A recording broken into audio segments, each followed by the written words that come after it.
La palabra de Dios contenida en este libro es la verdad que acepto creer, es la enseñanza que me comprometo a seguir y es la esperanza que me atrevo a confesar.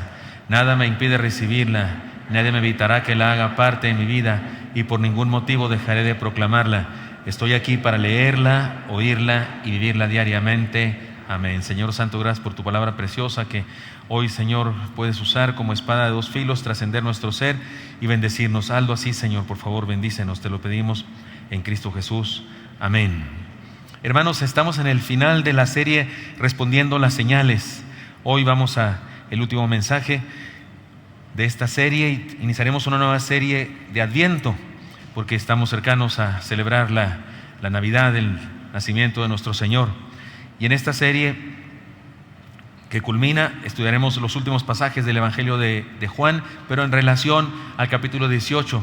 Sigue siendo el asunto del milagro de la pesca aquella, pero lo que pasó después, cuando vienen a Jesús y hay una fogata y hay un pescado, y en esa cena, o en ese desayuno más bien, Jesús habla con Pedro y restaura su vida de aquello que había sucedido en el capítulo 18, la negación de Pedro en respecto al Señor. Pero vamos al noticioso. También es la última vez que aparece estos sketches, pero de esta clase. Vamos a ver qué inventamos para la próxima semana, para la próxima serie. Pero vamos a esto que, recuerden, es la introducción del contexto histórico de este pasaje. Adelante.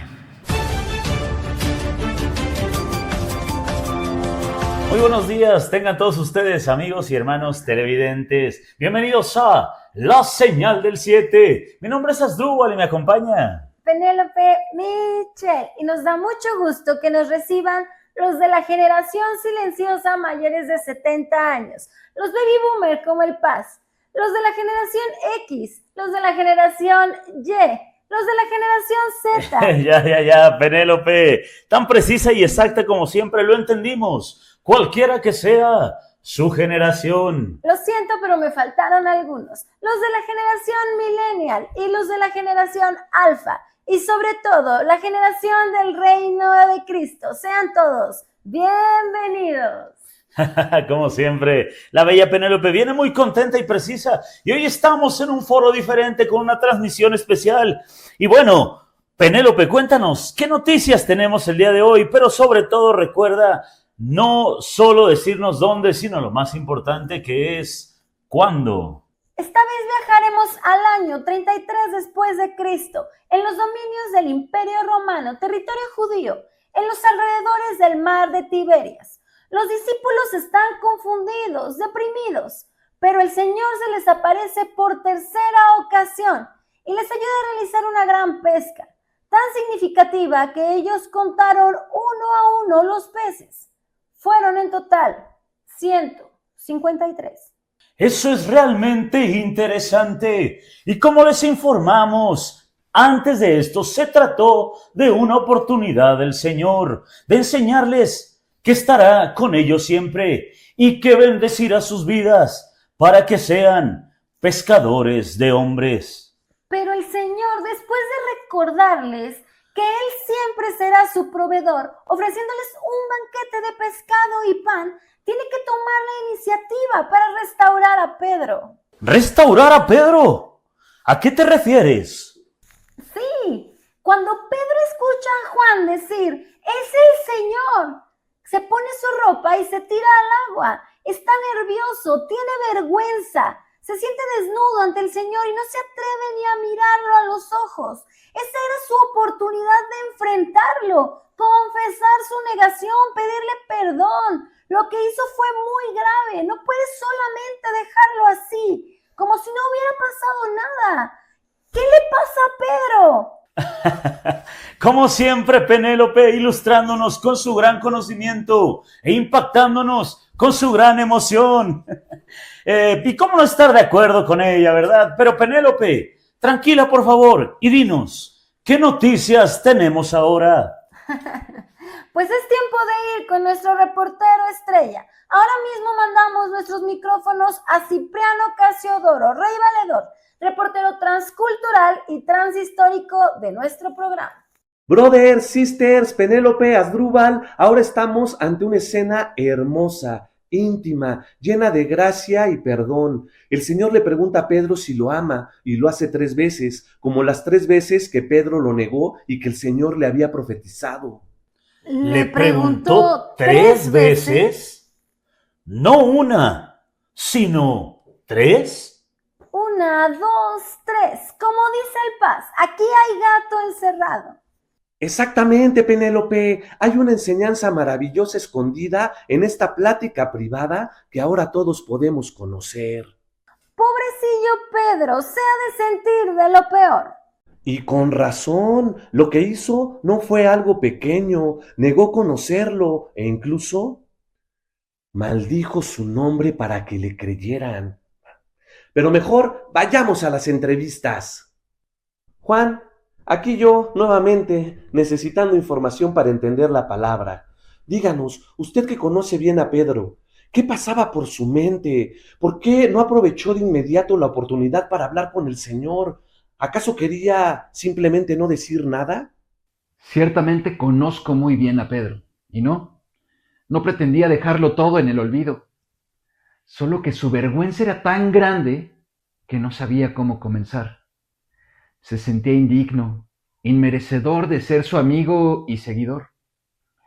Pensaba que estaba perdido para siempre y no podía soportar aquel dolor. Ninguno de nosotros nos atrevimos a darle algún consejo al respecto. ¿Usted le dijo algo a Pedro? No hacía falta. Pedro ya se sentía demasiado mal como para que yo le dijera algo para hacerlo sentir peor. Pero el Señor sabía todo. Y así como ofreció a Tomás que confirmara su resurrección tocando sus heridas, así como me permitió a mí recostarme en su pecho, asimismo se dirigió a Pedro para restaurar su relación con él, permitiéndole confesar su amor el mismo número de veces que había confesado no conocerlo, no ser su discípulo y maldecirlo. Está muy claro. No le preguntó 3 veces que si lo amaba porque quería saber si lo amaba. Le preguntó 3 veces para restaurarlo 3 veces, como quien dice. ¡Exactamente! Usted es muy listo, rey valedor. Pero le recomiendo preguntarle a Pedro mismo. Muchas gracias, Juan. Eso mismo haré. Pedro, no se ofenda y disculpe la pregunta, pero ¿qué significó y cómo sintió cuando el Señor le preguntó, ¿me amas? Amado, confrontado. Así me sentí, confrontado por mi terrible falta, pero amado porque Él fue el que vino a mí y no yo a Él. Él siempre da el primer paso para sanarnos, enseñarnos y restaurarnos. ¿Y por qué fueron 3 veces? Por varias razones. Porque nuestra ley dice que un solo testimonio por sí mismo no es válido, pero sí 3. También pudimos comprobar por tercera ocasión la resurrección de nuestro Señor. Y porque lo había negado precisamente 3 veces. Aquí la enseñanza es contundente. Su amor es completo. Su gracia es perfecta. Y su restauración en mí fue total. ¡Qué tremendo! Eso sí es maravilloso. Y por si fuera poco, como muestra de su restauración, refrendó mi llamamiento al ministerio pastoral. Pastorea mis ovejas, me dijo. Y cuando se refirió a mi muerte, me confirmó que a pesar de yo haber sido un cobarde, algún día cumpliría mi promesa de seguirlo hasta la muerte. Pedro, gracias por su honestidad y sinceridad por responder nuestras preguntas. Cipriano Casiodoro, rey valedor, sepa usted y dígale a todos los que escuchan que el Señor sabe lo que son, que conoce todas sus debilidades y aún así los ama, los perdona y los transforma, y los puede usar para cumplir sus planes. Así que no desistan jamás, síganlo y sean pescadores de hombres. Penélope, Asdrúbal, brothers, sisters, discúlpenme, se me descuajaringan las emociones y los ojos. ¿No es esta una grandiosa enseñanza? Ciertamente lo es. Y recibir las entrevistas de tu trabajo también lo es para nosotros. Por eso no dejes de seguir al maestro y contarnos sus señales. Muchas gracias, mi estimado Cipri, Rey Valedor, por tu magnífico trabajo. Y estas fueron las noticias de ayer y hoy. Pero permítame, me están avisando que tenemos una visita especial. Y está con nosotros el pastor Gilberto Gutiérrez, mejor conocido como el Paz. Y cuéntenos, Paz, ¿qué lo tiene por acá con nosotros? Solamente una cosa, agradecerles, Penélope, Asdrúbal, Cipriano, Casiodoro, Rey Valedor, gracias por su excelente trabajo de reporteros transculturales, gracias por las introducciones que han hecho para este estudio, esta serie ha sido magnífico, ha quedado bien claro, Dios los bendiga, sigan trabajando en algo más después de esta serie, por favor. Hasta pronto. Y esto fue la señal del 7, porque aún hay más. Hermanos y amigos, este es el final de esta serie de reportajes, pero esperen noticias nuestras, porque ahora abordaremos el tema de Adviento. ¡Feliz Navidad!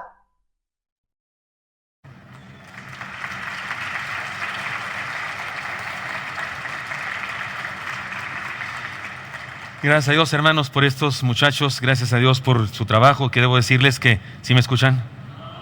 Bueno, ¿ya me escuchan? Que gracias a Dios por todo este equipo de trabajo para hacer estas introducciones. Quiero decirles que yo aparecí ahí porque la grabación fue en la casa, porque los hermanos Abru y Bren fueron por mí a Cuernavaca, porque llegué de Acapulco a Cuernavaca para ir a 2 bodas que me tocaba predicar allá en Morelos, y me trajeron hasta acá y no habían hecho la grabación y veníamos bien tarde.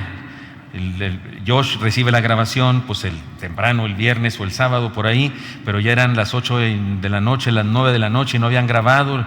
Les dije, pues graben aquí en la casa mientras pido unas quesabirrias o algo.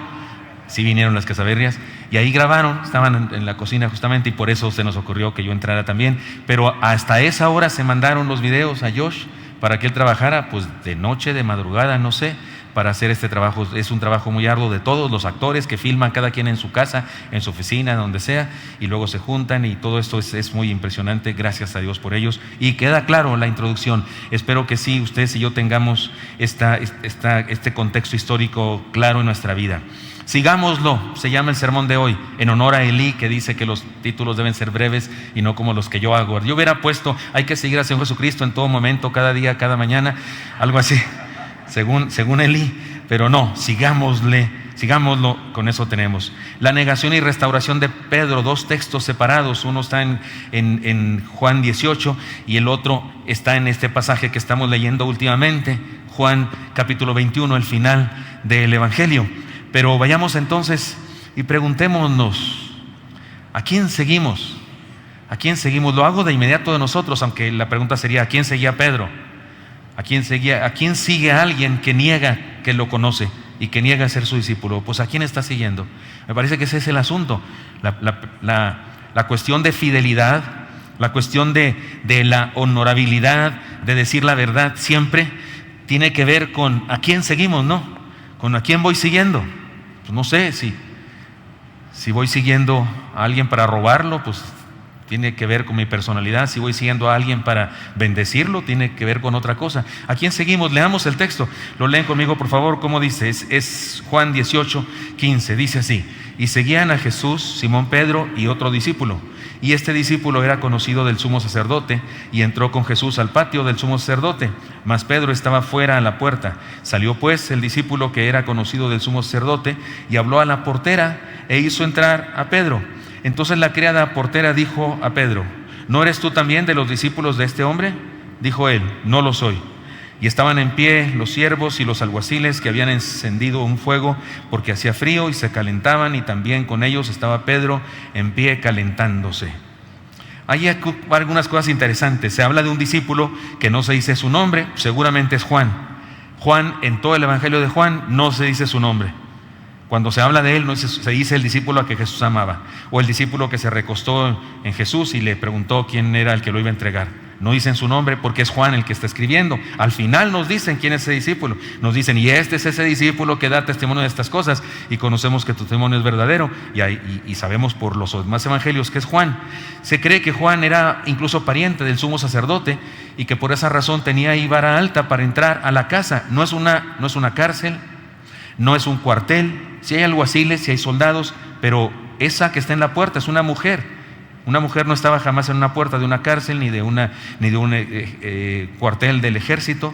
Era la criada, era una esclava del amo de esa casa, un sumo sacerdote. Había dos en esa época, suegro y yerno. A los dos se les llama sumos sacerdotes. Aparece aquí esa aparente confusión. Así es que no había peligro. Siendo honestos, no había peligro de muerte.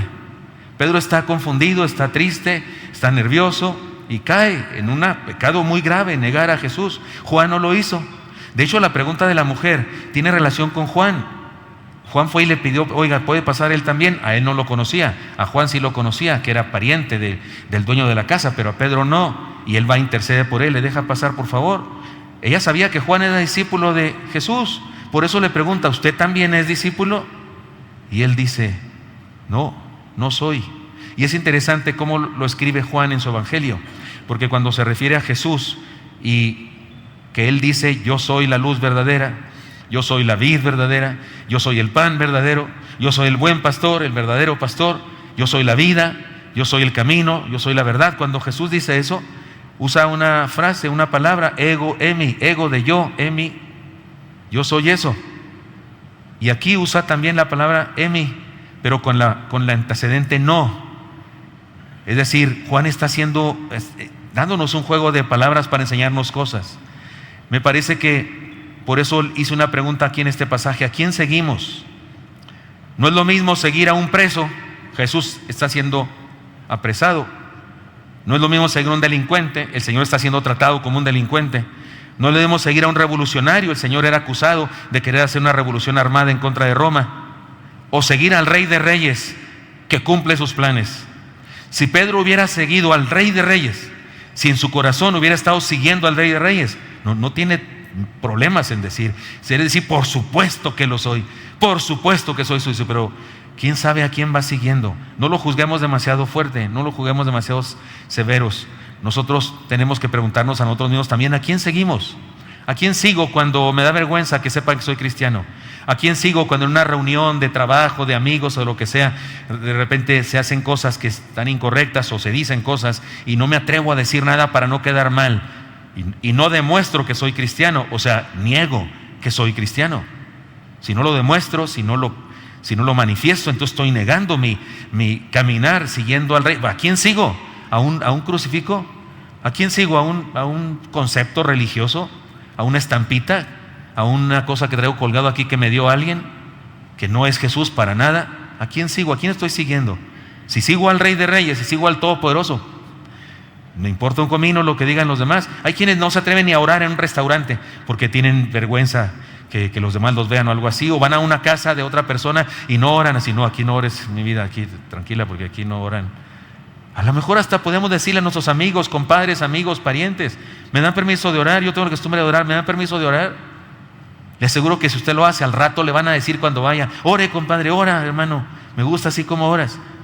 Y le vamos evangelizando a esa persona. No es lo mismo seguir a cualquiera que seguir al Rey de Reyes. No es lo mismo seguirlo de cerca que de lejos y en incógnito. Ahora resulta que entró como incógnito. No soy. Y ahí está calentándose con todos los demás, como si no fuera un seguidor. No es lo mismo seguirlo de cerca que seguirlo de lejos y además disfrazado de no ser. No es lo mismo ser movido por el fuego divino que calentarse con el fuego del mundo, porque está calentándose en el fuego del mundo. Y sé que estoy convirtiendo esto en una metáfora, y usted puede pensar, pues no dijo usted que no se deben hacer interpretaciones alegóricas. En este caso, es Juan el que hace la interpretación alegórica. No, es Juan el que hace el texto alegórico. ¿Sabe por qué? Porque aquí está Pedro calentándose en la fogata de los que apresaron a Jesús. Y en el capítulo 21, después de la pesca milagrosa, Jesús tiene una fogata, y una vez más está Pedro en una fogata. Juan no dice nada de a gratis. Juan es un evangelio extraordinariamente creado. Juan no dice nada que nomás se le ocurrió, y todo lo que dice Juan tiene significado simbólico. Y por eso digo que aquí está Pedro calentándose con el fuego del mundo y no con el fuego divino. No es lo mismo decir sí que decir no, por supuesto. El discípulo más destacado, el discípulo más aplicado, falla en su momento decisivo. Él era el más aplicado. ¿Quién dice la gente que soy yo y tú eres el? ¿Quién dicen ustedes? Tú eres el Cristo, el Hijo de Dios viviente, responde Pedro apresuradamente. Cuando Jesús dijo que lo iban a matar, él dijo, no, nunca tal acontezca, le dijo al Señor. Valiente, hasta le dijo al Señor, apártate de mí, Satanás. Cuando dijo, ustedes se van a escandalizar de mí, Pedro dijo, Señor, yo jamás, tal vez los otros, pero yo jamás. Es el aplicado, es el líder después de Jesús. En todas las listas que aparecen de los evangelios, de los apóstoles, en los evangelios, Pedro es el primero siempre. Y después, cuando el Señor resucita a las mujeres, les dice a las mujeres, vayan, díganle a mis discípulos y a Pedro. No dice, vayan, díganle a mis discípulos y a Mateo, no dice eso. Vayan, díganle a mis discípulos y a Juan, no. Dice, vayan, díganle a mis discípulos y a Pedro. Era como el líder, el gran discípulo destacado. El Señor había dicho, yo soy por nosotros. Yo soy el buen pastor, tiene que ver con nosotros. Yo soy el pan de vida, tiene que ver el pan que nos alimenta. Y Pedro dice un anti yo soy. Por primera vez. Esta fue la primera vez. No dijo un yo soy, dijo un anti yo soy. Cuando lo seguimos de verdad, no tenemos dudas, sino una firme convicción de seguridad. La pregunta entonces es, ¿a quién seguimos, hermanos? En segundo lugar, ¿qué está pasando en la vida del Señor? Juan es muy interesante, no es como los otros evangelios que ponen las tres negaciones juntas. Aquí Juan hace un alto, más bien hace un paréntesis y nos cuenta otras cosas que están pasando en Jesús. Y aquí no aparecen sus otras dos negaciones, sino después. Y me hace preguntar, ¿qué estaba pasando en la vida del Señor? Pueden leerlo conmigo, por favor. Dice, y el sumo sacerdote preguntó a Jesús acerca de sus discípulos y de su doctrina. Jesús le respondió, yo públicamente he hablado al mundo, siempre he enseñado en la sinagoga y en el templo donde se reúnen todos los judíos, y nada he hablado en oculto. ¿Por qué me preguntas a mí? Pregunta a los que han oído que les haya yo hablado. He aquí ellos saben lo que yo he dicho. Cuando Jesús hubo dicho esto, uno de los alguaciles que estaba ahí le dio una bofetada diciendo, ¿así respondes al sumo sacerdote? Jesús le respondió, si he hablado mal, testifica que está el mal. Y si bien, ¿por qué me golpeas? Anás entonces le envió atado a Caifás, el sumo sacerdote. Aquí no hay negación de Pedro, pero está lo que está pasando. Juan nos aclara algo que los demás evangelios no nos aclaran, que el interrogatorio versó en el sentido de quiénes son tus discípulos, por qué son discípulos, de qué se trata tu discipulado, qué doctrina les estás enseñando. Eso fue lo que le interrogaron al Señor y ya vimos la respuesta del Señor. Pero ¿qué está pasando con el Señor? Déjeme decirlo de esta manera. Hermanos, el Señor va a la cruz a pagar por los pecados. Y Pedro, pues de una vez para que pague por todos, está pecando, ¿no? Deliberadamente. Creo que eso nos quiere decir Juan. Por eso Juan introduce este suceso que no introducen los otros evangelistas, que nos ponen las tres negaciones así más seguidas. Pero aquí Juan quiere que sepamos eso. Quiere que sepamos lo que está pasando, lo que está haciendo el Señor. Y a la par con lo que está haciendo el Señor, lo que está haciendo la humanidad, los seres humanos. Pedro nos representa a usted y a mí, y representa a todos. Así fue siempre. Así es la historia de la humanidad. Un Dios de amor, lleno de gracia, misericordia, abriendo el mar rojo, poniendo una antorcha, poniendo una nube, sacando agua de la roca, haciendo cosas por nosotros, salvando nuestra vida, y nosotros comiendo el fruto prohibido y mezclándonos con los pueblos ajenos a la fe y haciendo lo que dice aquí mismo, como Pedro. Juan está tratando de decirnos cómo es la vida de nosotros los seres humanos pecadores.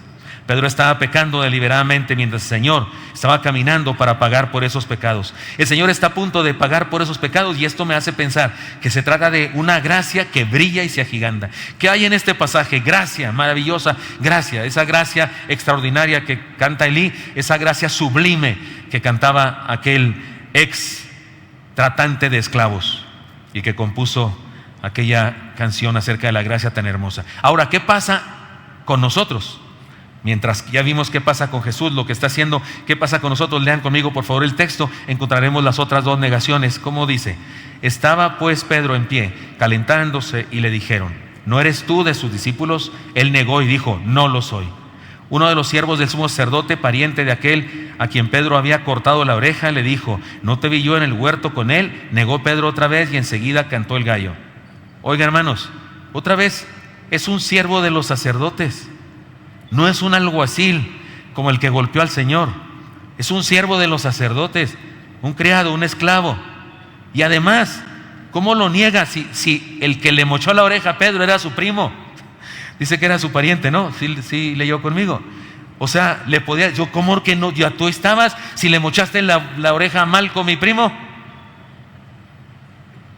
Por cierto, entre paréntesis, ¿ha notado usted que ese milagro camino a la cruz, como que no es muy famoso? Y bueno, sí famoso, pero como que no meditamos en él. Fue un milagro. O sea, Pedro lanzó el espadazo. Dice Marcos Vidal que Malco estaba orejudo, dice, ¿verdad? Por eso le mochó la oreja. Algunos piensan que tenía muy buena puntería, dijo la oreja derecha, como torero, ¿no? Pero yo más bien creo que le quería hacer la partidura, pero en la cabeza entera. Y Malco se hizo a un lado, era bueno para el box. Hizo el rolling y le mochó nomás la oreja. Y la Biblia dice que Jesús se la pegó de nuevo. ¿Sí? ¿Han leído eso? Y casi no hablamos de ese milagro, rumbo al Calvario.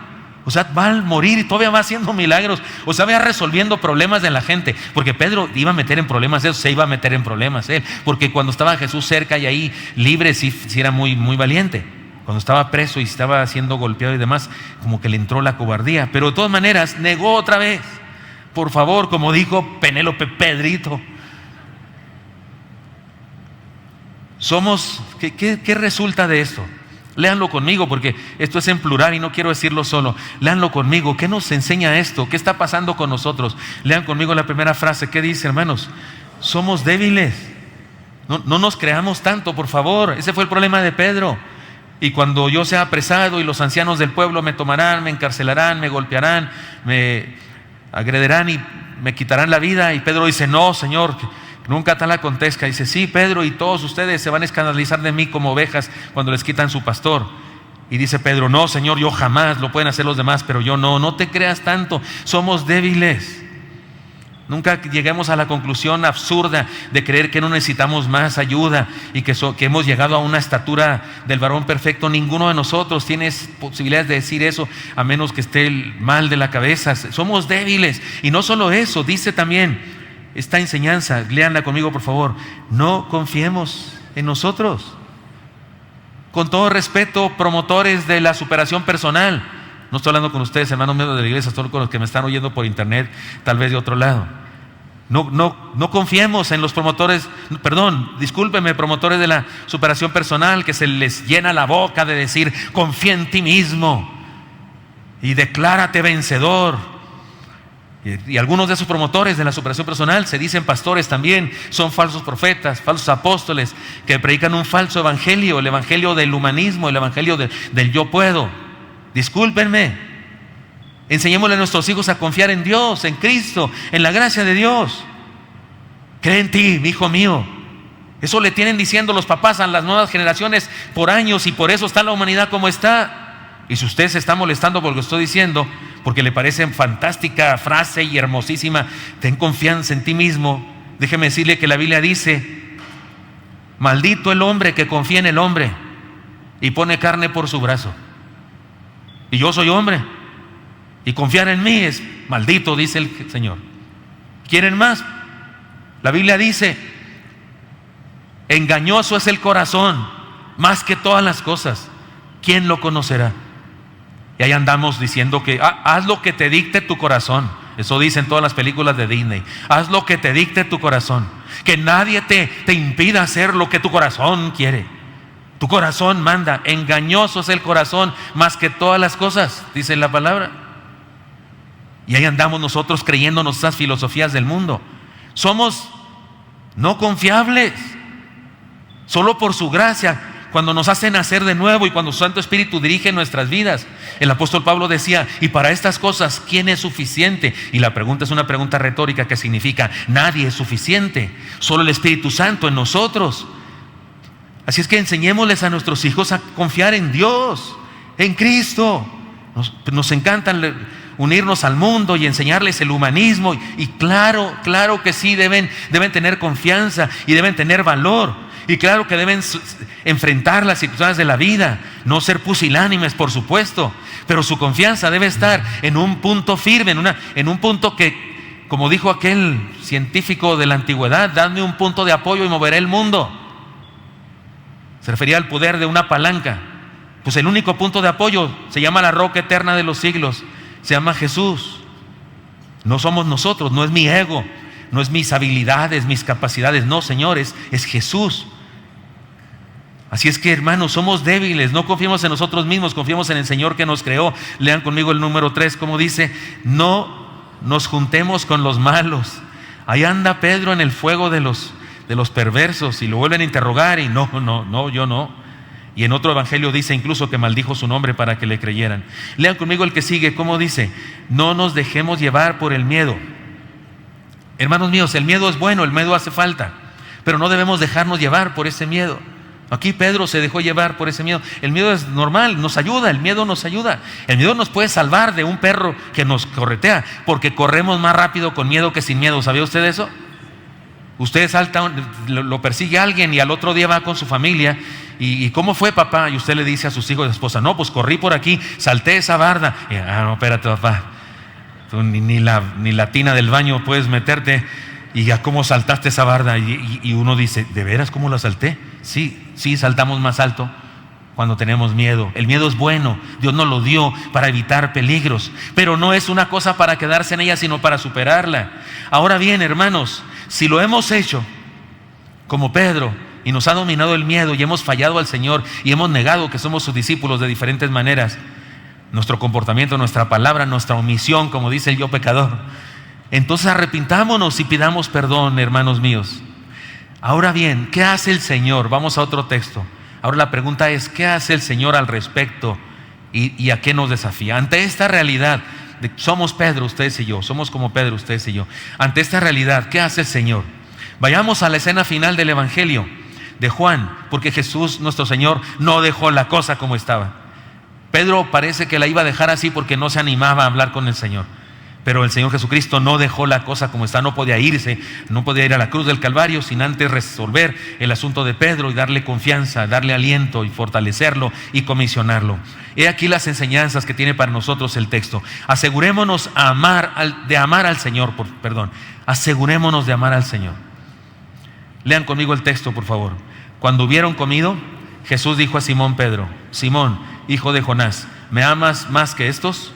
Le respondió: sí, Señor, tú sabes que te amo. Él le dijo: apacienta mis corderos. Volvió a decirle segunda vez: Simón, hijo de Jonás, ¿me amas? Pedro le respondió: sí, Señor, tú sabes que te amo. Le dijo: pastorea mis ovejas.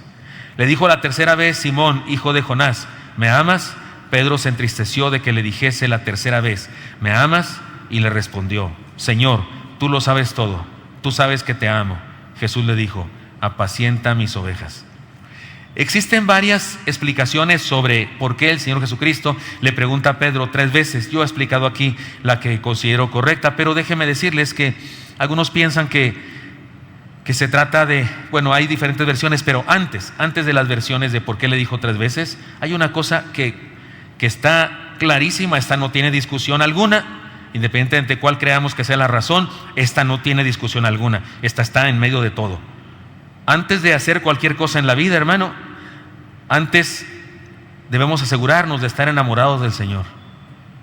En la vida cristiana, antes de casarnos, antes de aceptar un nuevo trabajo, antes de aceptar estudiar una determinada carrera, antes de aceptar el llamamiento para servir al Señor, antes de aceptar una relación, antes de lo que sea, antes de aceptar que me operen, una operación riesgosa, antes de cualquier cosa, hay que asegurarnos de que amamos al Señor. Es la clave de todo. Asegúrate de que amas al Señor. De eso depende todo. De eso depende todo.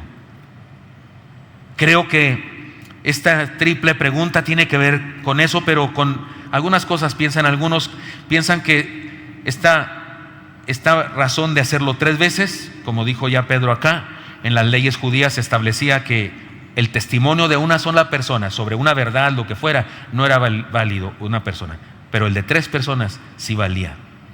Tal vez es eso, que Jesús quiere desafiar a Pedro a dar un testimonio triple, como si fueran 3 personas, ¿no? Y dice, sí te amo, sí te amo, sí te amo. Tal vez la idea era que mostrara un amor verdadero, o tal vez que mostrara gratitud. Tal vez la triple pregunta era una estrategia para permitir a Pedro su restauración después de su triple negación, un amor agradecido, indispensable en un pecador que ha sido perdonado. Y Pedro también responde desde su limitación humana. Déjenles explico. El texto está traducido al español y desgraciadamente no está traducido por completo, porque en cada vez que Jesús pregunta y cada vez que Pedro responde, usan la misma palabra, ¿me amas? Y Pedro responde, sí te amo, me amas, sí te amo, pero en griego no es así.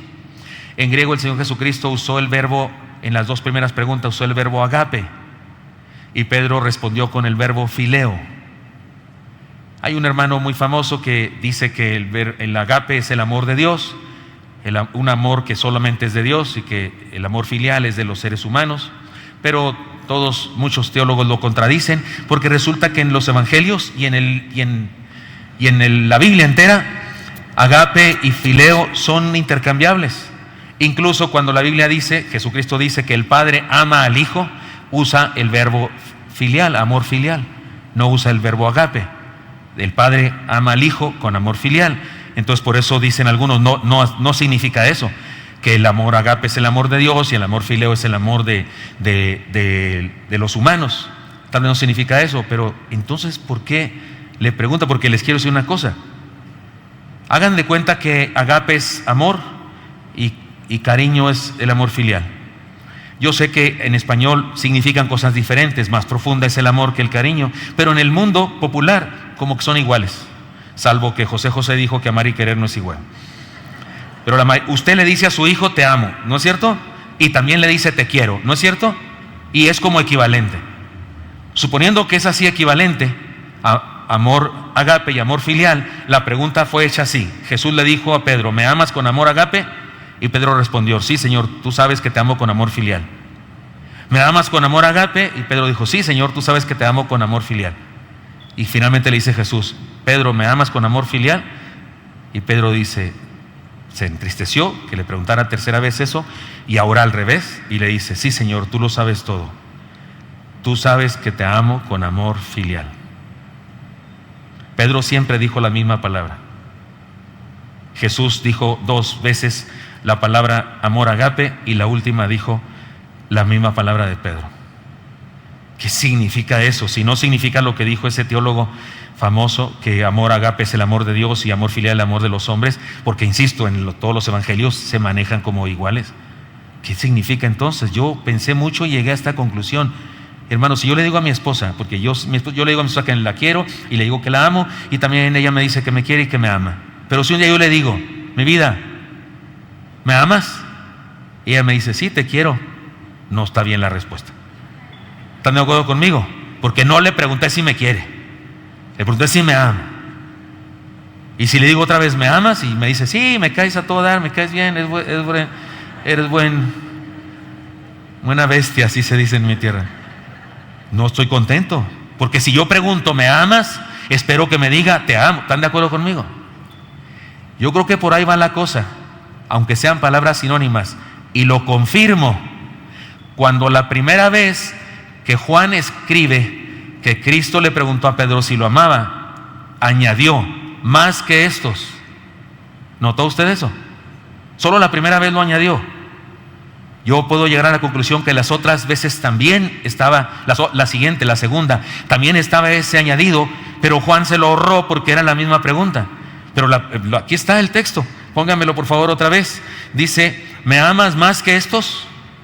Entonces sí creo que que Cristo le está desafiando a Pedro a un amor extraordinario. Y le está diciendo, Pedro, ¿me amas? Voy a añadirle cosas para explicarlo. ¿Me amas como para no negarme nunca más? ¿Me amas como para dar tu vida por mí? Y Pedro contesta, Señor, te amo hasta donde puedo amarte, no más. Soy humano. Ahora no voy a decir como dije antes, no te negaré jamás. Estos te pueden negar, pero yo no. No puedo decir eso, Señor, porque ya probé que no soy suficiente para hacer eso. Entonces no puedo mentir ni decirte, sí, yo te voy a amar más que nadie. Perdóname, Señor, te digo, te amo como humano que soy, imperfecto. Y no garantizo que no te vaya a volver a fallar. Por eso al final le preguntó al Señor, ¿me amas así como todo ser humano? Porque Jesús cambió la pregunta y Pedro responde igualito, sí, Señor. Te amo de esa manera. Solo tú amas diferente. Solo tú eres capaz de amar de ese modo. Y esto me parece maravilloso, porque creo que Pedro creció y se fortaleció, porque cuando se creía que podía dar su vida por Jesús, no lo hizo. Y ahora sabe que no puede dar la vida por Jesús. Ahora sabe que no es más que un simple hombre mortal, pecador, cobarde y mentiroso. Ahora sabe qué es eso.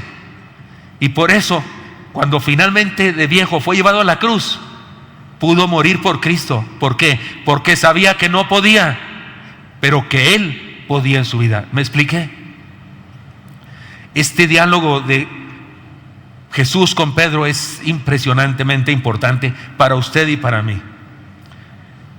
Si el Señor me preguntara, Gilberto, ¿me amas más que estos? Yo le diría, Señor, te amo apenas como Gilberto Gutiérrez, el pecador, el insolente, el insensato, el cobarde, te puede amar. No voy a presumir de que te amo más que cualquier otro hombre de la historia, no puedo decir eso, Señor. Me conozco bien que soy un pecador y que tal vez te vuelva a fallar, pero tú tendrás que volverme a perdonar porque no puedo más que eso. Es hasta donde llega mi amor. Te amo hasta donde yo puedo amar. Tú solo puedes amar extraordinariamente. Y sabe que cuando alguien reconoce eso, entonces puede Cristo en él. ¿Qué le dijo el Señor a Pablo? Quítame este aguijón. ¿Y qué le dijo el Señor? Bástate mi gracia. Por eso no enseñemos a nuestros hijos a confiar en sí mismos, enseñemos a confiar en Dios. Sí, por supuesto, que hagan las cosas por sí mismos, sí, que se valoren, claro que sí, pero su confianza debe estar puesta en el Dios creador, en el que nos da su gracia que basta. Y luego le dice Cristo a Pedro, apacienta mis corderos. Imagínese, Pedro acaba de declarar que no puede más que amarlo hasta donde llega un hombre, y Jesús le dice, apacienta mis corderos. Cuando le dijo Pedro, sí, te quiero, Jesús le dijo, apacienta mis corderos. Cuando le preguntó, ¿me amas más que estos? Sí, te quiero, apacienta mis corderos. Y cuando le dice, bueno, por lo menos me quieres como todos los demás hombres, y Pedro dice, sí, dice lo mismo Pedro, y Jesús le dijo lo mismo, apacienta mis corderos. Es decir, a las tres respuestas de Pedro, Jesús le respondió con la misma cosa, una comisión. Eso habla del entendimiento que Él tiene de nosotros, y que a pesar de eso nos ama. Él sí nos ama en forma perfecta, y Él sí nos ama más que cualquiera, y nos comisiona. Así que, hermanos míos, aceptemos la comisión. Esta comisión de Jesús a Pedro no es una comisión para pastores solamente, no, Señor, no malentendamos eso. Yo sí me adjudico yo esa orden del Señor, apacentar a las ovejas, sí me la adjudico yo, pero ay, disculpe, écheme la mano, porque a todos nos la dio Jesús. La prueba de ello es que nos llamó a todos a ser ovejas.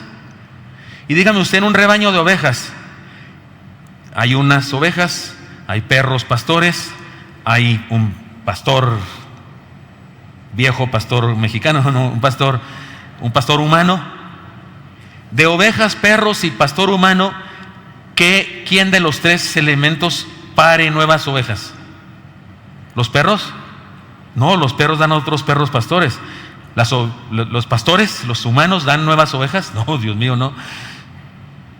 Puede usted tener un hijo con pelo chino y parece ovejita, pero no es oveja. ¿Quién pare las nuevas ovejas? Las ovejas. En un rebaño, ¿quién anuncia el evangelio? ¿Quién comparte la fe? Las ovejas, todos. Yo también, porque soy oveja, no porque soy pastor, porque soy oveja. De hecho, mi trabajo de pastor no es parir ovejas nuevas, no, ese es mi trabajo de cristiano. Si yo evangelizo, no es por pastor, es porque soy cristiano. Mi trabajo de pastor es enseñar a las ovejas, alimentar a las ovejas, para que haya más ovejas que den a luz nuevas ovejas. Pero mi trabajo de pastor es ese, no dar ovejas. Pero sí doy, sí evangelizo, pero porque soy oveja como usted. Esta orden de Apacentar a otros, de traer otras ovejas al redil, es de todos. Es de todos nosotros. ¿Y qué queda de eso? Si le amo a Dios, aún con un amor imperfecto, ¿qué hago? Le obedezco. Aún con ese amor imperfecto que tengo, le obedezco. Además, busquemos vivir a plenitud, hermanos míos. Lean conmigo versículo siguiente. ¿Cómo dice? De cierto te digo, cuando eras más joven te ceñías e ibas a donde querías, mas cuando ya seas viejo, extenderás tus manos y te ceñirá otro y te llevará a donde no quieras. Esto dijo dando a entender con qué muerte había de glorificar a Dios, y dicho esto añadió, sígueme. Si no nos aclara Juan de qué se trata aquí, no lo entenderíamos, porque está diciendo, ahora vas a donde tú quieres, pero cuando seas viejo, te amarrará los zapatos otro. Tú extenderás las manos y te va a poner el cinto otro. ¿Cuántos de los aquí presentes ya necesitan que su esposa, su hijo o alguien les haga algo? ¿Cuántos? Yo soy uno de esos. ¿Cuántos necesitan que le hagan algo a usted? Yo no me puedo cortar las uñas de los pies, no alcanzo. Me duele, no puedo, mi elasticidad, y mi esposita me ayuda. Y aunque yo sí me esfuerzo por agacharme a recoger las llaves, mi esposa me gana porque tiene más reflejos ahora que yo. A mí no me gusta que haga eso, yo me esfuerzo, pero cuando se me cae algo, ella, espérate, y me trata como su viejito, ¿qué onda? Y hay cosas pues que ciertas cosas que ya no puedo hacer. Aunque mis hijos cuando se burlan de mí que soy viejo, les digo, cuando pongas el garrafón del agua en donde va sin tirar una gota, como yo lo hago, entonces me puedes criticar. Y hasta la fecha no se me cae el agua. Todavía, ya casi no puedo, pero todavía puedo. Tal vez se hablaba de eso. Cuando seas grande te van a poner el cinto, pañal. Pero no, Juan nos aclara. Esto se lo dijo para indicarle de qué muerte iba a morir. Pedro fue un mártir. Murió por Cristo, no lo sabemos por la Biblia, lo sabemos por la historia. Qué interesante, Pedro había negado a Jesús por temor a la muerte. Ahora es restaurado y se le da a conocer que dará la vida por el Señor. Y uno pensaría, uy, qué feo que te digan eso, ¿no? Imagínense que se nos aparece y uno dice, qué bueno, siervo mío, hijo mío, tú vas a dar la vida, te van a matar por causa mía. Van a venir las ideologías o alguien te va a agarrar por andar vociferando contra las ideologías y te van a matar, a la cárcel y te van a matar. Y usted dice, ay Dios, ¿para qué me dices eso, Señor? No me hubieras avisado. Pero aquí parece que le agradó a Pedro. ¿Por qué? Porque él lo había negado por temor a morir y ahora sabe que un día va a dar su vida por él, porque el Señor va a estar con él y le va a infundir aliento, fortaleza, valor. Y se siente como diciendo, entonces voy a cumplir mi palabra. Cuando le dije yo iría a la muerte por ti, ahora resulta que lo voy a hacer. Bendito sea mi futuro. Hermanos míos, el perdón restaura, el perdón fortalece, el perdón da sentido a la vida, incluso da propósito a la muerte. El perdón del Señor, restauración de nuestra vida, incluso nos da propósito a la muerte. No sé si hay aquí Calebs de los que estaban en Oreb cuando mi esposa y yo llegamos. ¿Cuántos hay aquí? Calebs, o sea, tienen más de 26 años. Yo me chuté los sermones del hermano pastor anterior, hermano Rolando Gutiérrez Cortés. Era mi amigo y era admirado por mí. Y cuando vine aquí a la iglesia que él había pastoreado, me puse a oír sus sermones. Se grababan sus sermones en cassette. Me puse a oírlos y especialmente oí el último sermón que predicó en la iglesia. Él tenía un tumor en la cabeza, canceroso, estuvo mucho tiempo sin predicar, muy enfermo, no lo podía ver nadie, pero fue operado en alguna ocasión y un día vino a la iglesia en silla de ruedas, sin cabello, demacrado, por supuesto. Él era un hombre muy fornido, pero estaba muy delgado, y predicó su último sermón desde la silla de ruedas. En resumen, lo que dijo fue algo como esto. Dijo, les he enseñado durante más de 30 años a vivir la fe en Cristo y ahora estoy listo para enseñarles a morir. Él sabía que iba a morir. Los médicos habían dicho, no tenía remedio. Y en resumen dijo eso, les he enseñado a vivir, ahora les voy a enseñar a morir. Creo que eso debe hacer todo cristiano, dar testimonio de cómo se vive. Y un día nos va a tocar dar testimonio de cómo se muere. Parece que cuando Pedro fue apresado, no está en la Biblia, está en la historia, fue apresado el centurión encargado de la ejecución de su muerte, porque fue condenado a muerte. Le dijo a Pedro, porque lo admiraba, porque sabía que era una buena persona. Y le dijo: Señor Pedro, ¿cuál es su última voluntad? Y dice la historia, no sabemos qué tanto tiene de verdad, pero dice la historia que Pedro dijo: yo le negué, no merezco morir como él, es un honor muy grande, no merezco morir como él, mátenme como quieran, pero no crucificado como él. Y el centurión decidió poner la cruz al revés y murió con su cabeza hacia abajo, lo cual significa que tal vez murió asfixiado por su propia sangre. No pudo una vez, ante una mujer, una criada, no pudo decir: sí, yo soy, pero esa vez dijo al mundo entero: sí, soy discípulo de él, le entregué mi vida y dio su vida por él. Cuando el Señor nos perdona, nos restaura, nos da propósito de vida y también nos da razón de morir, propósito de muerte. Después de este diálogo entre el Señor y Pedro respecto al amor, el Señor confronta a Pedro con una realidad: no siempre serás joven y fuerte, y ciertamente un día morirás. Ahora, la intención del Señor no es hacerlo sentir triste, ni tampoco la mía de que usted salga: hoy me voy a morir un día en la torre, y mientras me muero voy a ir envejeciendo y cada vez menos cosas. No se trata de eso, y además no tengo la culpa yo de que, porque en el Eclesiastés lo dice. ¿No ha leído el hermoso poema de la vejez del Eclesiastés? ¿Lo ha leído usted? Está precioso y está muy metafórico. Dice que los guardas, se oscurecen los guardas que miran, los ojos se nos oscurecen y se empañan.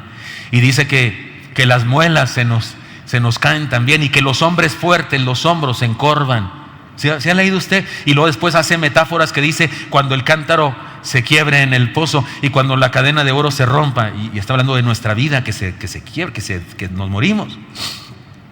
No es para entristecernos, pero sí para ayudarnos a vivir con más intensidad. Mire, si la vida durara miles de años, además de que tal vez sería un poco aburrida, no habría urgencia para ninguna cosa. Después termino la carrera, ¿cuál problema?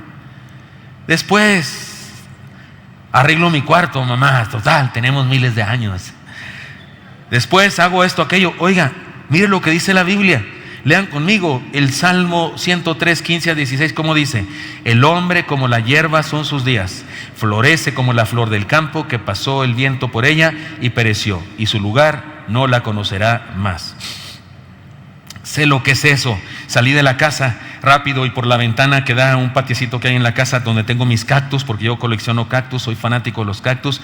Vi un cactus florecido, una flor hermosa así, súper abierta, amarilla, hermosa. Hasta andaba un coliflor por ahí queriendo chuparle su miel, esas cosas, muy lindo. Y resulta que yo dije la foto, pero dije: no, ya es muy tarde, ya nos vamos, mañana se la tomo, porque les tomo foto a mis cactus.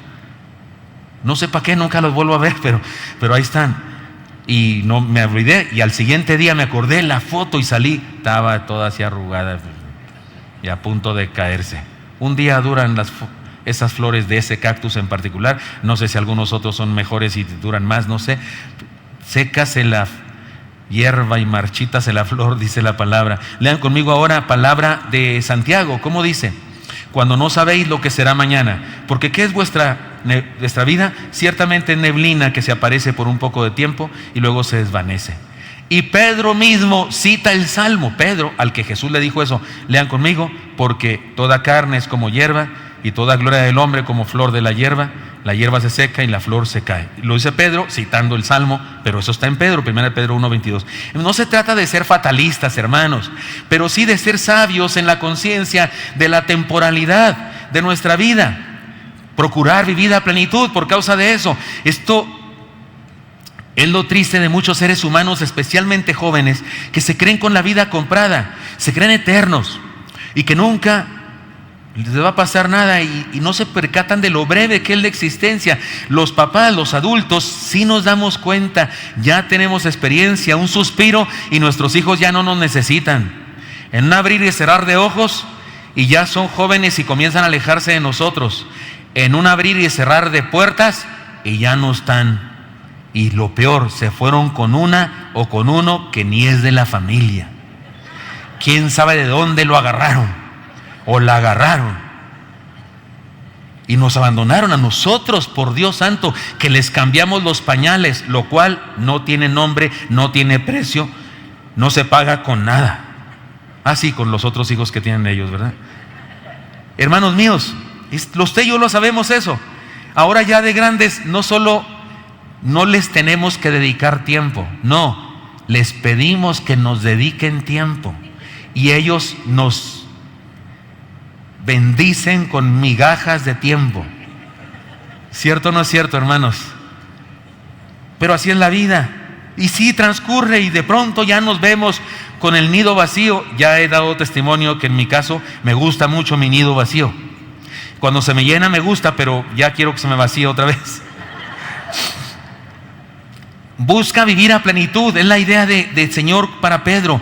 Busca vivir, te vas a hacer viejo, busca algo con todas las fuerzas, con la conciencia de que la vida pasa. Alguien dijo que la juventud es una enfermedad que se quita con el tiempo.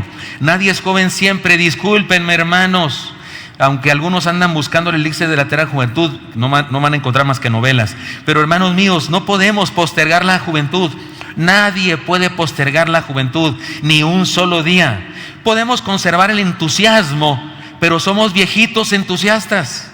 Podemos conservar el idealismo, pero somos adultos con idealismo. Podemos conservar un poco la salud y la fuerza, pero somos ancianos con salud y fuerza, más o menos. Pero nunca juventud. Disculpe cuando dice, no, yo soy joven, yo sí, tengo jóvenes los cerros. Perdón, hermano, joven es joven. O sea, un bocho no puede ser un Mercedes. Si eres joven, tienes menos de 30 años. Pero tienes 60 y... No, estoy viviendo mi 67º año. No soy joven. Puedo ser entusiasta, viejito entusiasta. Puedo ser idealista, ¿verdad? Adulto idealista. Hombre del INAPAM con idealismo.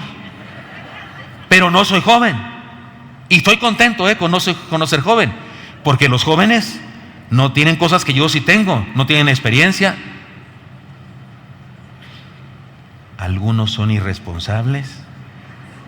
Algunos no saben nada de la vida y creen que son Juan Camaney. Y ustedes y yo viejos ya sabemos que no somos ni Juan Camaney, ni Tururú, ni nadie de esos. Porque cuando le dijimos a la esposa, soy Juan Camaney, ella nos hizo Tururú, la verdad, y se arruinó el tema. Somos lo que somos y debemos ser conscientes de eso. Debemos vivir con la conciencia de la realidad de la muerte. La juventud se pasa y la vida también pasa. Grandes, pequeños, fuertes y débiles, ricos y pobres, sabios y necios, cultos e ignorantes, hombres y mujeres, ancianos, jóvenes y niños, los de la generación silente, los baby boomers, los X, los Y, los Z, todos los millennials y todos los alfa morirán. A eso se le llama obsolescencia programada. Estos focos, los micrófonos, el iPad, el teléfono, el reloj, tiene obsolescencia programada. Es la base de la economía mundial. ¿Qué es la obsolescencia programada? Están programados para un día ser obsoletos, ya no sirven. Se pueden hacer focos que duren 100 años. Hay un foco por ahí que tiene más de 100 años encendido en una estación de bomberos de Estados Unidos. Ese foco tiene más de 100 años encendido. Se pueden hacer focos que duran prendidos mucho tiempo. Pero si los hicieran, se acababa la economía mundial. ¿Está claro el asunto? Todo lo que se hace, carros y lo que sea, tiene obsolescencia programada. Y resulta que hay, con todo respeto, también nosotros. Lo dice la Biblia, está establecido en la Biblia. Dijo Dios que ya no iba a permitir que los seres humanos dieran tanto, y dijo que 80 años y los más robustos 120. ¿Lo ha leído? Yo sé que algunos se han pasado nomás por rebeldes, pero Dios les ha dado permiso. Pero eso dice la Biblia. O sea, sí, estamos programados para no estar aquí para siempre. Pues es decisión de Dios de que un día partamos de aquí a otra vida mejor. Así es que, hermanos míos, debemos ser conscientes de eso. Los sabios de la antigüedad, Galileo Galilei, Copérnico, cada vez que usted ve una pintura de ellos, no son fotos, un cuadro de ellos, tienen en su escritorio un cráneo humano. Regularmente no era un cráneo verdadero, era una escultura, simbolizando que ellos eran sabios porque sabían que iban a morir un día y por eso se apresuraron a hacer lo que eran. Se dice de un monarca, un rey, que tenía un esclavo, de sus muchos esclavos, que tenía una sola responsabilidad de este esclavo. Cada vez que el rey experimentaba algo nuevo, el esclavo le tenía que decir: esto también pasará, majestad. Resulta que le vinieron con una noticia: tu esposa está dando a luz y está complicado el parto. y el rey entraba en dolor y tristeza, hagan todo lo posible. Y el esclavo le decía, esto también pasará, majestad. Y de repente venían y le decían, vienen los de otro reino quieren que seas su rey también de ellos, van a ser súbditos tuyos, se quieren añadir a tu reino porque te consideran un gran rey, aleluya, alabado sea el rey. Y el esclavo le decía, esto también pasará, majestad. Me gusta esa idea, pero yo no tengo dinero para tener un esclavo que me diga eso, y no tendría un cráneo en mi escritorio por nada del mundo. Pero el Espíritu Santo sí nos dice a usted y a mí que esto pasa. La vida pasa en la conciencia de que hoy es todo lo que existe. Eso es la exhortación de Cristo a Pedro, que viva entendiendo que hoy es todo lo que existe. El pasado ya no existe, no lo podemos tocar, tocamos sus consecuencias, pero no el pasado. Y hay gente que vive atorada en el pasado. Yo me acuerdo cuando allá en Chihuahua yo iba a predicar a los camiones y a predicar en los barrios. ¿Y eso qué?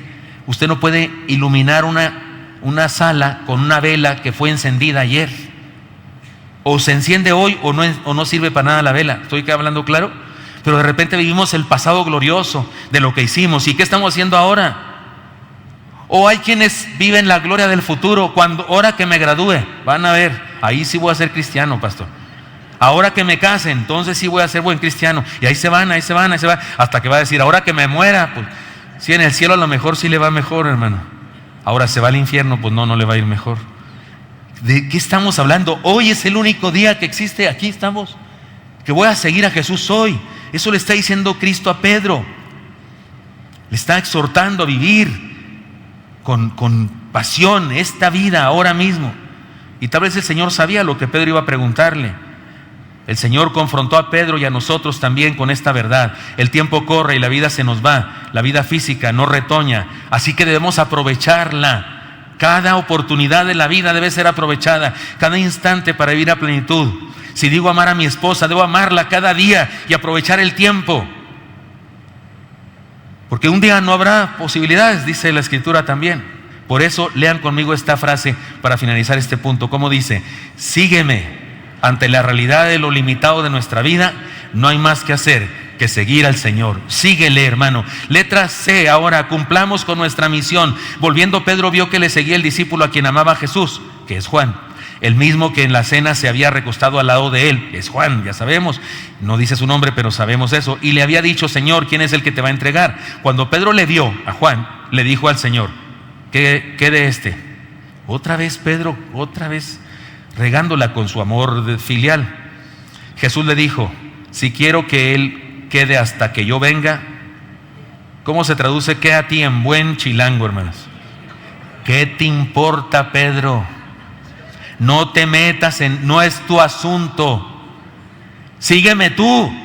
Este dicho se extendió entre los hermanos, que aquel discípulo no moriría, pero Jesús no le dijo que no moriría, sino si quiero que quede hasta que yo venga, que a ti. Este es el discípulo que da testimonio de estas cosas y escribió estas cosas, y sabemos que su testimonio es verdadero. Y hay también otras muchas cosas que hizo Jesús, las cuales si se escribieran una por una, pienso que ni aún en el mundo cabrían todos los libros que se habrían de escribir. Amén. Hermanos, este es el último incidente del Evangelio de Juan, y tiene 3 elementos importantes. Otra vez 3. La plática de Pedro con el Señor respecto a Juan, la idea equivocada de la inmortalidad de Juan y la ratificación del testimonio de Juan respecto al Evangelio. Aquí se habla en plural, dice, y sabemos que su testimonio es verdadero. Los que están escribiendo el Evangelio son una comunidad, la comunidad de Asia Menor, que sentaron a Juan durante varios días a que les contara la vida de Jesús que conocía. Uno de ellos iba escribiendo, seguramente uno el escribano, todos participaban en decir que escribiera, o tal vez él. Pero en este pasaje la cosa grave es la actitud de Pedro, aún recién perdonado, y otra vez, Señor, ¿y este qué? ¿Qué te importa a ti? Sígueme, aunque otros no lo hagan. ¿Qué te importa? Es lo que dijo el Señor a Pedro respecto a Juan. Debemos seguir al Señor sin importar qué los demás hacen o no hacen. El problema de muchos cristianos es que son típicamente consensuales. Solo viven por el consenso, hacen o dejan de hacer por lo que ven hacer o dejar de hacer a otros. Es importante tener amigos, es maravilloso lo que está pasando en la Magna Unión de Jóvenes con los jóvenes, es hermoso la amistad que tienen entre ellos, la hermandad, son muchos, han crecido mucho la asistencia de la Magna Unión de Jóvenes, eso es una bendición. Pero que digo, joven, tu vida cristiana es tu vida cristiana, tú vives la vida cristiana tuya, nadie más la va a vivir por ti. Así que ten cuidado, si hay jóvenes que te pueden influir negativamente, ten cuidado, no lo permitas. Sigue a Jesús aunque otros no lo hagan. Sé santo aunque otros no quieran ser santos. No digas palabrotas aunque algunos digan palabrotas. No cometas pecados en forma deliberada aunque otros lo hagan. Si hay otros jóvenes que les gusta tener novia inconversa, novio inconverso, tú sigue la palabra de Dios. Si hay algunos que se pasan y no solamente tienen novia, sino pareja y son sexualmente activos, tú no lo hagas, ni lo apruebes. Es la palabra de Jesús diciéndote, sígueme tú. Señor, pero esos hacen, ¿y a ti qué? Sígueme tú, sé fiel tú. También sin competencia. Compite solo contra ti mismo. Es importante ocuparnos de los demás, interesarnos en los demás, pero el problema de Pedro en este caso era como una combatividad. ¿Y qué? Así como ese sentido de yo que haya eso en la iglesia, hermanos, ese es de lo más bochornoso y de lo más espantoso que puede hacer. Que haya competencia entre nosotros. ¿Quién canta mejor? ¿Quién toca mejor? ¿Quién hace mejor las cosas? ¿A ti qué? Sígueme tú. Y miren lo que dijo Jesús. Si yo quiero que quede vivo hasta que yo venga, ¿a ti qué? Si yo quiero que ese compañero tuyo del seminario se convierta en un gran pastor, se convierta en una persona renombrada, conocida en el mundo entero, aunque tú pases al olvido después de que te mueras 5 años, y si yo quiero que esta persona sea muy famosa, ¿a ti qué? Tú sírveme, contigo tengo estos planes sencillos, hazlos en mi nombre. ¿Por qué estás compitiendo, envidiando a otro? Eso le pasó a Saúl, ¿no es cierto? Después de que oyó en la radio que se cantaba, Saúl mató a los 1000 y David a los 10,000, le entró la muina. Era bueno, era guapo, era buen rey, estaba haciendo las cosas bien, pero cuando pasó eso, cambió por completo y su vida fue destrozada. Y ahí empezó su declive. No compitas con otros, compite contigo mismo. Dícese que los deportistas cuando compiten consigo mismos son los campeones, son los que ganan las medallas de oro. ¿Se acuerdan de Mark Speed? Yo sé que los jóvenes no se acuerdan de ese, pero ¿se acuerdan hermanos de Mark Speed? El primero en ganar más medallas de 7 en una sola olimpiada. Parecía arbolito de Navidad el amigo. Y le preguntaron cuál era su clave, y él dijo: yo no compito contra el alemán ni contra el ¿cómo se llama? De Cangurolandia, el australiano, que esos son buenos para eso, ni compito contra yo compito contra Mark Speed. Lo único que me importa es hacer mejor tiempo que la vez pasada. Y regresó con 7 medallas de oro que había prometido que ganaría, por cierto. Es contigo, sígueme tú, le dijo el Señor a Pedro. Tú encárgate de seguirme con todas tus fuerzas y hasta dejar huella. Hermanos, esto es maravilloso. Juan estaba bastante viejo. Se dice que lo trasladaban en una silla cargada por 4 jóvenes. Difícilmente podía moverse, no podría escribir. Se dice que los hermanos, sabiendo su proximidad a la muerte, le pidieron que escribiera el evangelio, y que él les dijo: ya está el de Marcos, Mateo y Lucas, ya tienen, ¿para qué quieren otro? Y que le dijeron: por favor, necesitamos su punto de vista. Y que lo sentaron y les contó las cosas. Y por eso dicen ellos: este es el testimonio del discípulo, el amado es el que da testimonio de estas cosas. Y finalmente sí dejó una huella, pero lo que dijo es interesante. Hizo más cosas, pero si las contáramos no caben en todos los libros del mundo. Alguien me dijo alguna vez: es exagerado, ¿no? Eso sí se puede contar todo, sí se puede contar toda la vida de Jesús, dato por dato, y sí podría caber en el mundo entero. Es como una exageración, no cabría. Porque falta esa historia, y falta esa historia, y falta esa historia. ¿Sí me explico? Y falta esa historia, y esa. Porque ahí no está cómo se convirtió usted, ahí no está. Ni cómo me convertí yo. Entonces, lo que hace Jesús no cabe en ningún lado. No cabe, porque sigue haciendo cosas en nosotros. He aquí un reto para todo cristiano. Deja tu testimonio como herencia de vida para la humanidad. Que lo que eres, un cristiano que le sigue, sea un testimonio para la posteridad. Dejemos que Dios escriba la historia en ti y por medio de ti. Hay hombres y mujeres a quienes les gusta ver y disfrutar las maravillas de la vida, y hay a quienes les gusta realizar las maravillas de la vida.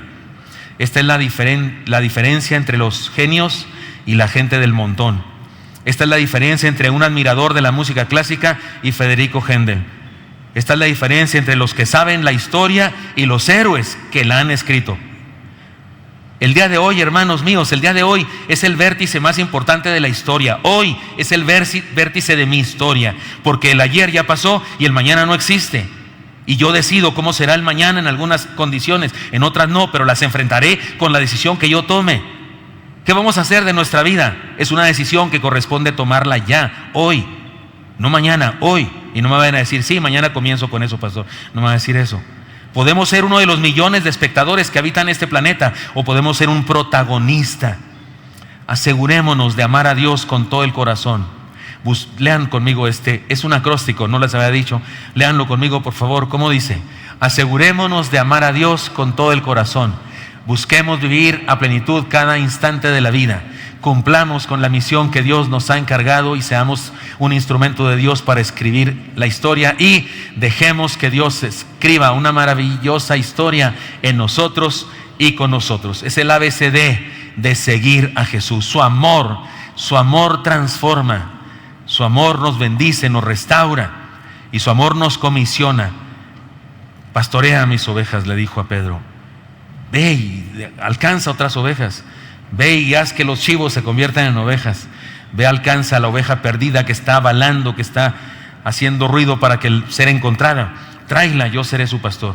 Esa es la exhortación para todos nosotros. Hermanos míos, aceptemos el llamado de este Dios maravilloso que nos ama, nos transforma, a pesar de lo que somos, a pesar de nuestro imperfecto amor humano. Porque no podemos amarlo con otro amor más que el nuestro, el humano, el imperfecto. Y aún así, Él nos llama a ser sus seguidores. Señor Santo, te doy gracias porque me das permiso compartir estas palabras con mis hermanos. Te pido, Dios, que mis hermanos y yo podamos ser los seguidores que tú necesitas. Sí, Señor, sí, queremos seguirte. Y sí queremos que se siga escribiendo, Señor, en el mundo la historia de tu gracia a través de nuestras vidas. Pongo en tus manos a mis hermanos y hermanas, en Cristo Jesús. Amén.